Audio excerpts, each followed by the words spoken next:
The car we are looking at used to be Mama Snow's favorite car until she drove it and realized that no man, Jimny is just more fanfare. It's all nice and cute from a distance, and once you are inside it's a different story. If anyone says the 1.5 litre NA engine is perfect for a Jimny and there's no need for a bigger or turbocharged engine, they are lying. This car is very slow. And considering my driving style, I don't think I can survive 3 days with a Jimny. In less than 2 days, you'd find me under a bridge with the car upside down because it feels steep as soon as you cross 110 km per hour. And pushing it to 120 and beyond is risky business. But then a Jimny is primarily an off-road vehicle, so it's a bit unfair to judge it based on its highway performance. I know you've seen a lot of Jimny reviews, but allow me to also tell you what I think about it. Welcome to another video.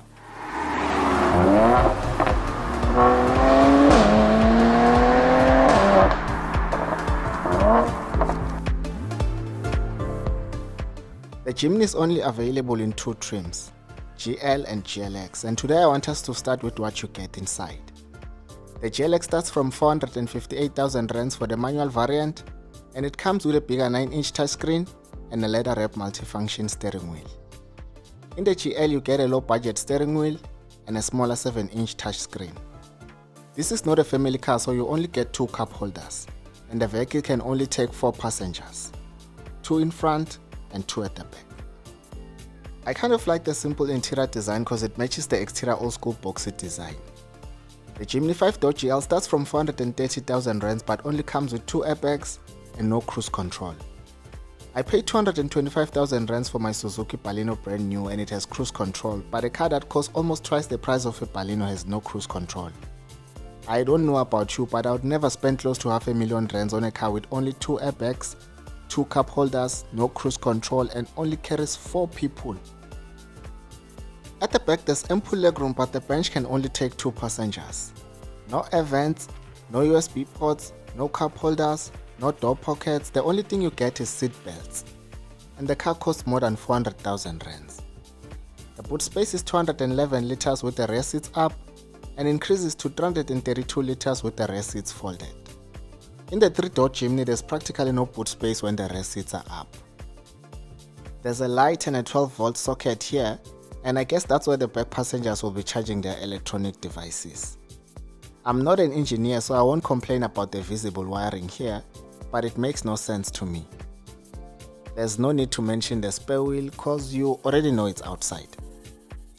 Before we move on to driving dynamics, let's first do a quick overview of the exterior design. Suzuki claims the 5-door Jimny is only 340mm longer than the 3-door model. Yes, it's always nice to have more doors, but with my mind I just go for the 3-door cause it looks cute. And I don't need the extra weight that comes with the 5-door Jimny cause it's gonna slow me down. In front you get halogen headlamps and no fog lamps on the GL, and the GLX comes with LED projector headlamps and some fog lamps. Black door handles on the GL and color-coded door handles on the GLX. Everything else is more or less the same.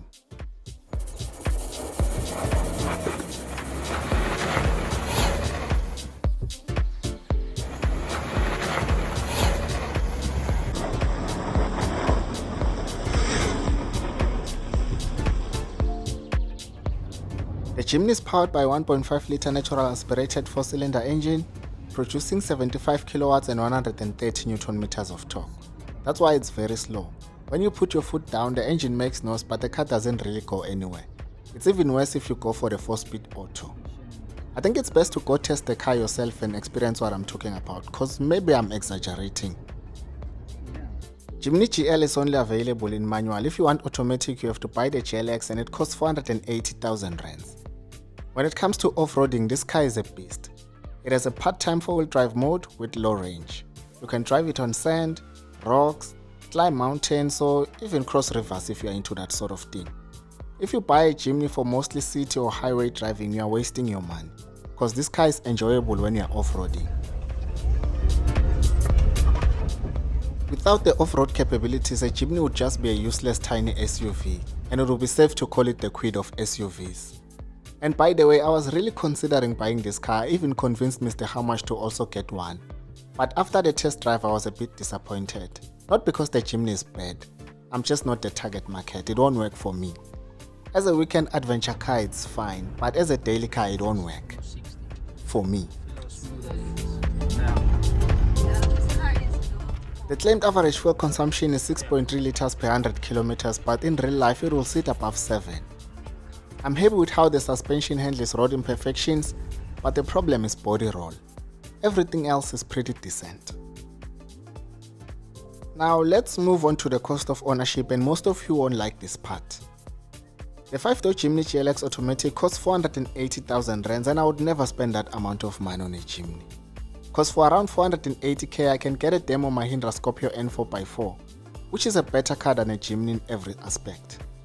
There's also a bike B40 Plus, but no one cares about that car and I also wouldn't buy it. But it's an option for those who are willing to try out unpopular brands. If for whatever reason you are really obsessed with the 5-door Jimny and it's the only 4x4 you are willing to buy, I think the sweet spot is the GLX manual, and it costs 458,000 rands. Your Jimny will come with a 4-year 60,000 kilometers service plan and a 5-year 200,000 kilometers warranty. So if you finance a 458,000 rands car for 5 years with no deposit and no balloon payment at an interest rate of 11.75%, your monthly installment will be around 10,225 rands. And if you extend your loan term to 6 years, the installment drops to roughly 9,000 rands. That's before insurance and petrol.